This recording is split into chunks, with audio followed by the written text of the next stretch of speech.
If you're subscribed to my newsletter, Fudge Sunday, that comes out on Sundays, then you know that my domain name for that newsletter is fudge.org.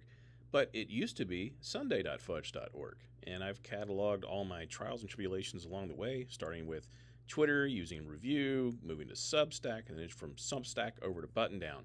But if you were to search, you'd still see references to sunday.fudge.org showing up in search engines, so I needed to do the redirects from the Substack content, starting around the time of Don't Worry About SRE, and then making sure that that was going to be properly imported into all of the Buttondown, as well as all the new newsletters I've been writing that are going to be on just fudge.org.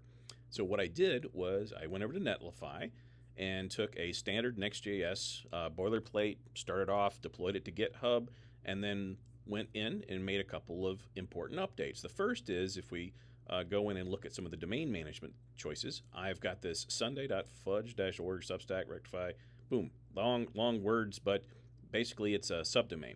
I've even got an SSL certificate for it. And you would say, well, why would you do that? And it's simple, because what I was really changing in this entire package was just a couple of things.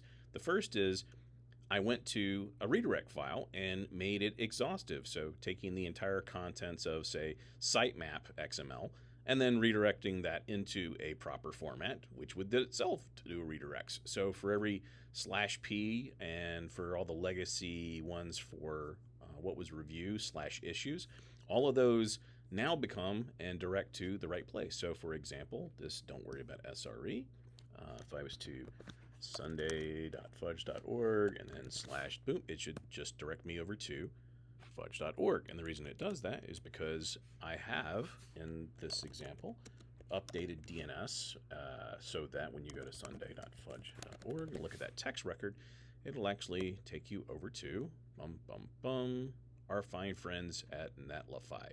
So thank you, Netlify, for making all this possible. Really appreciate it.